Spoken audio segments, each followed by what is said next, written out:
Yeah, so here we are. We have a brand new special guest that we want to bring on, and welcome to the stage with us. Will Arvelo is here. He is the executive director of Crossroads House in Portsmouth. They provide emergency and transitional shelter to homeless men, women, and children in the Seacoast area. Currently house approximately 100 people on any given night, and our emergency shelter is available 24 hours a day, 7 days a week. And Will, nice to see you. I've done a lot of work with Crossroads House, and it's always impressive what you do. You change people's lives, so thank you for the work you and all of the volunteers at Crossroads House do on any given night. So thank you for that. Thank you, Greg. Thank you for having us. You're welcome. I want to ask, with homelessness being, it's always that invisible problem. Right? People don't see it. They don't see someone walking down the street with a grocery carriage or whatever. They don't think it really exists, but it does. Obviously, you know that. It's got to be made worse by the current housing crisis and the apartment crisis, where prices are through the roof and you just can't find a place to stay. Yeah. True. Yeah. It's incredibly it's an invisible problem to a large degree because especially during the pandemic, we have people that stay at the residence throughout the year, but the pandemic has this population of people living in hotels that at some point the money, that they're being supported by state and federal funds, at some point that money is going to stop. Yeah. So where are those folks going to go? I was speaking to the folks in Stratford County last week, and I was asking them about how many people do you hotel currently, and they say, well, we have about 1,000 people hoteled. And the money that supports that, it's a New Hampshire Emergency Rental Assistance Program. That money is going to stop this year at some point. So the funding for that is going to go away. And where do those 1,000 people go? We have a full shelter at the moment, and we always have a wait list. So that is an invisible problem. It's a bit of a tsunami of a problem that's waiting to happen. Right. Right. So when I've known about this. I've known about Crossroads since it opened, and that's part of when we do our Lend a Helping Hand program. That's one of the beneficiaries of giving people food, and you give them shelter. And also, one of the things I've always appreciated about Crossroads is you do it with dignity. These people are coming to you in their moment of need, and some people, they don't want to ask for a handout. They don't want a handout. They want a hand up. Yes. Let's help them get back on the feet. Let's talk about how Crossroads does that with people and families, helping them get back on their feet. So first of all, what people need to understand is that if you drive by the building, which is on Route 1 in Portsmouth, you think shelter, you think 3 meals a day. Sure.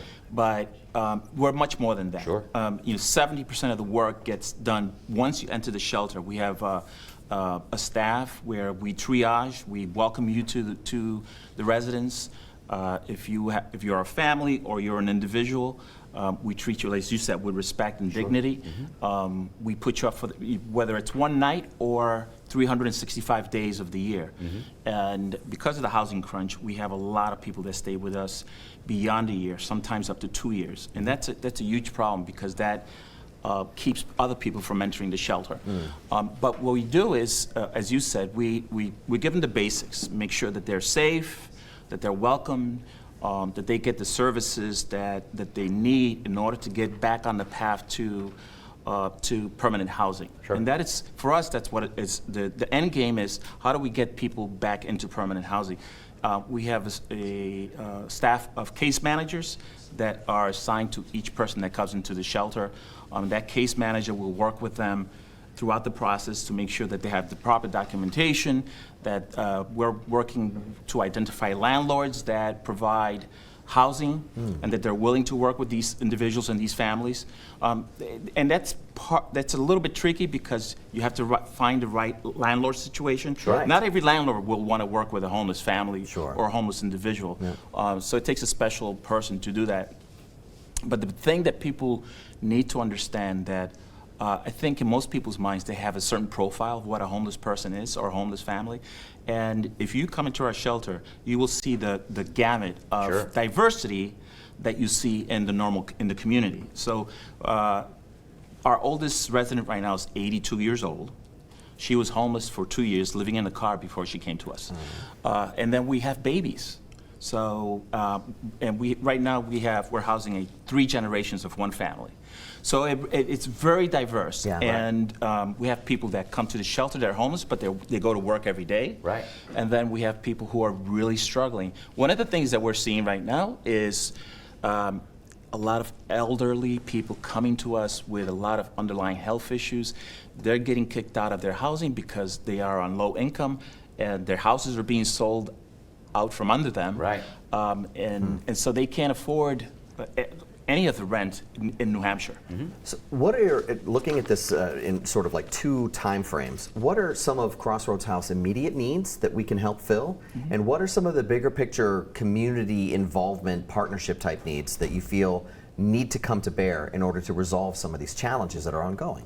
So one of the things that we are always constantly trying to educate the public, our communities, about the need for housing, particularly workforce and low-income housing. Okay. On the seacoast, but throughout New Hampshire, really. Right. In order for us to really, and I talk about this all the time, we need to be able to talk about building healthy communities. A community of rich people is not a healthy community. You need to be able to make room for every strata of income and people within that community. So you have all the workers, and so on and so forth. And so for us is educating the public about housing, educating the public about what a homeless person is, and that can be very different. But in terms of how they can help, places like Crossroads is, in our case, 69% of our budget comes from donors. So we are very highly dependent on donors. Right.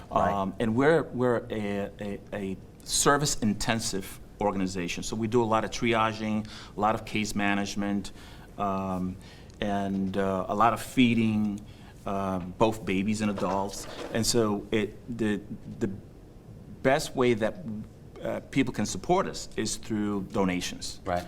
Monetary donations, because that gives us the flexibility to do the things we need to do on our end. Yeah. We have a really strong core of volunteers, about 400 volunteers. Wow. And so on that end of things, we really don't need any help, but we're always looking for good volunteers. The facility's grown. has. It's just grown enormously over the years, but that's also due to the need. I know that you had the 20th annual benefit by the sea last month. You set records, but you still need to raise what, $1 million to meet the needs as they currently stand today. Do I understand that right? We have a budget of $2.5 million. Yeah. And that it's always a challenge. Again, Sure. the costs continue to increase. We have a staff that we have to compensate. And but all of it goes towards supporting the individuals that walk in our doors, and so it's. So tell me about. I always like to hear the good. You know what I mean? I always like to hear. Tell me what it's like when somebody stays at Crossroads House for a period of time, whatever that may be, and then is able to move out and get out on their own and take that step and succeed. Do you hear from people from time to time that just tell you were there when I didn't think anybody else was? Because that's really what Crossroads is. So Martha Stone, who's the former executive director, did a great thing. She put up a simple thing like a bell by the entrance exit door to Crossroads House, and so whenever we find housing for an individual, we give them the keys. And the person or family goes downstairs and they ring the bell, and everybody comes down to celebrate with that person or family. That's great. And it's really a transformative moment to see Sure. A family or an individual. A simple thing as a key to a door means a lot of different things. It means walking into a new door, but that means a new life. Sure. It means stepping out of this and stepping into something better. Right. And so that for most people, I would say for the ones that I've seen, it's just a really transformative moment. And So that is the really good thing, because we see people come and they struggle. A lot of times people will come to the shelter and they don't want to come there because they're afraid. Sure. They don't know what is waiting for them. Right. They've never been homeless before. Right. And they don't want to be there. Right. And to see them come, stay, get acclimated, take advantage of the services that we offer. Breathe a little bit. Yes, You know what I mean? breathe a little bit, and then move on to housing is just, and sometimes that can happen in 3 months, that can happen in a year or longer, but it is a new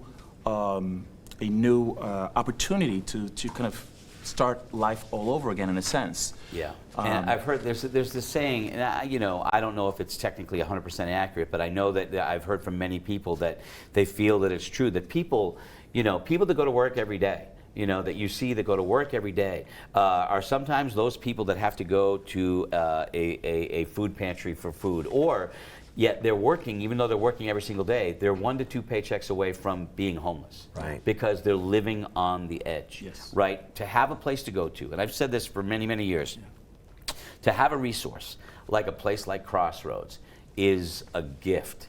It is a saving gift at a time when you need it the most. And you guys have always done incredible work and continue to do so. And yeah, that's one of those things that we've talked about tonight, that you can't put a price on that. No, Definitely not. Let me read a quote. This is from a person who, I mentioned it, 3 generations of a family. Yeah. They're staying with us now. And this is a family that came to us, and we're very desperate. And they were afraid to come into the shelter because they didn't know what to expect. But this is what he wrote. He wrote, "Crossroads House gave me the chance to breathe."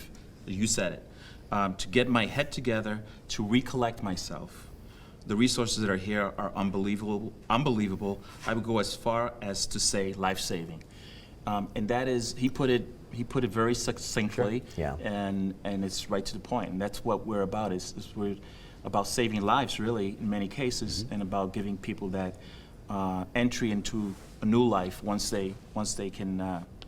That key is a metaphor Yes. for so many It things, is. like you said, It right? is. Not just the actual physical lock on a door, but everything that comes with it. Everything that comes with it. Will Yeah, Arvelo, so- thank you so much. Good Thank to you see for your you. work at Crossroads, and we really appreciate all that you're doing for the community. Thank you, Scott and Thanks, Greg. Will. Good Really to see you. appreciate it. Thank Good you to for see the you. work you do. You're very welcome. Absolutely our Thank you. pleasure. So another amazing cause. I know. And again, a life-saving, if nothing else, and a chance to stop and breathe. 890.